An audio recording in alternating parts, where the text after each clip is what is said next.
एक बार एक बूढ़ी माँ को उसके बेटे ने एक वृद्ध आश्रम में ले जाकर छोड़ दिया।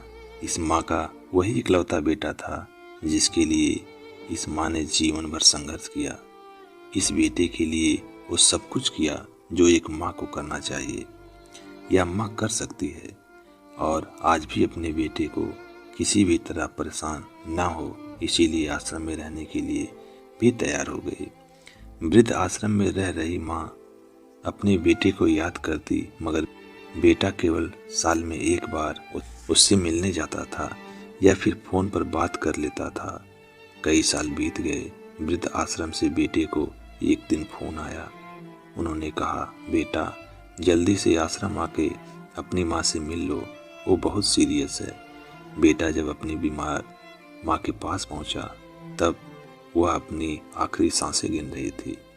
बेटे ने अपनी माँ से उसकी आखिरी इच्छा पूछते हुए कहा, माँ मैं तुम्हारे लिए क्या कर सकता हूँ, बताओ।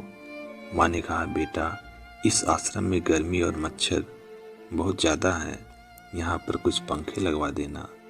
फ्रिज ना होने की वजह से यहाँ पर हम बूढ़ों को कई बार भूखे पेट ही सोना पड़ता है, क्योंकि किसी के दिया हुआ खाना खराब होने से नहीं पचा पाते।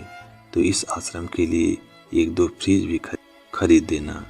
बेटे ने अपनी माँ की सारी बात सुनी और अपनी माँ से पूछा, आपने इतने साल यहाँ पर निकाल दिए पर आपने कभी भी यह बातें मुझसे नहीं कही।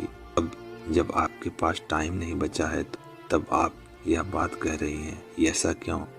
माँ ने बेटी को जवाब देते हुए कहा, मैंने गर्मी, भूख और पीड़ा सहन कर ली, लेकिन मुझे पता है जब तेरे बच्चे तुम्हें यहाँ पर छोड़कर जाएंगे तब तू यह सब नहीं सहन कर पाएगा।